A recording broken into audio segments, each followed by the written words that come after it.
गणेश चतुर्थी की धूम के बाद आने वाली अनंत चतुर्दशी की कहानी मैं आपको सुनाता हूँ। ये कहानी है भगवान विष्णु के एक रूप अनंत देव की, जिन्हें हम लोग शेषनाग के नाम से भी जानते हैं। बहुत समय पहले की बात है।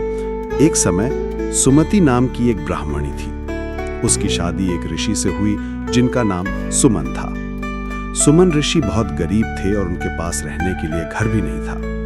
दोनों पति पत्नी घर घर घूमकर भीख मांगते और अपना जीवन गुजारते थे। एक दिन सुमन ऋषि भीख मांगने के लिए दूर गांव में गए थे और रास्ते में उन्हें एक नदी के किनारे अनंत देव की पूजा होते हुए दिखी।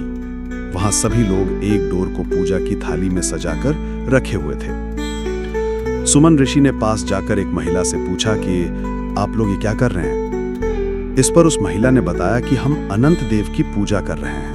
उन्होंने सुमन ऋषि को भी पूजा में शामिल होने के लिए कहा। पूजा के बाद सभी को एक एक धागा दिया गया जिसमें 14 गांठें बंधी हुई थी। सुमन ऋषि ने भी उस धागे को अपने हाथ में पहन लिया और वहां से घर आ गए। सुमन ऋषि जब घर वापस लौटे तो उन्होंने वो धागा अपनी पत्नी सुमति को दिखाया और अनंत देव की पूजा के बारे में बताया। सुमति ने भी उस धागे को लिया और पूजा करके अपने हाथ में पहन लिया। कुछ दिनों के बाद सुमति और सुमन को एक घर मिला और धीरे धीरे उनकी गरीबी दूर होने लगी। उनके घर में सुख समृद्धि बढ़ने लगी।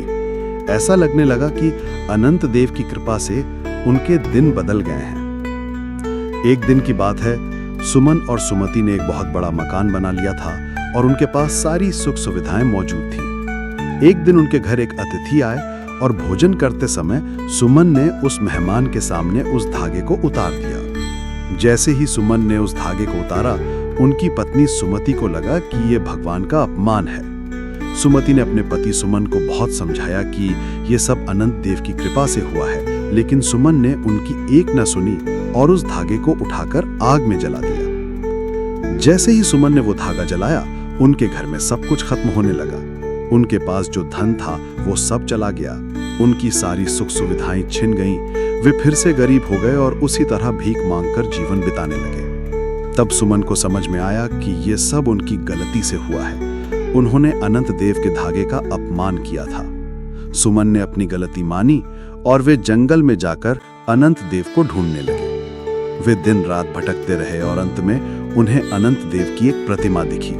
उन्होंने अनंत देव से अपनी गलती के लिए क्षमा मांगी और संकल्प लिया कि वो 14 साल तक अनंत चतुर्दशी का व्रत रखेंगे। अनंत देव ने सुमन को क्षमा कर दिया और कहा कि अब से हर साल जो भी पूरे विधि विधान से मेरी पूजा करेगा और इस 14 गांठ वाले धागे को अपने हाथ में बांधेगा, उसके जीवन में खुशियां और सुख समृद्धि बनी रहेगी। इस तरह सुमन ने 14 साल तक व्रत रखा और उनका जीवन फिर से खुशियों से भर गया।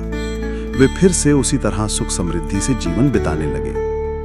बच्चों, इस कहानी से हमें ये सीख मिलती है कि हमें कभी भी भगवान का अपमान नहीं करना चाहिए और उनका आभार मानना चाहिए। अगर हमारे जीवन में कुछ अच्छा हो रहा है तो हमें उसे भगवान की कृपा समझना चाहिए और हमेशा उनके प्रति अपनी श्रद्धा बनाए रखनी चाहिए।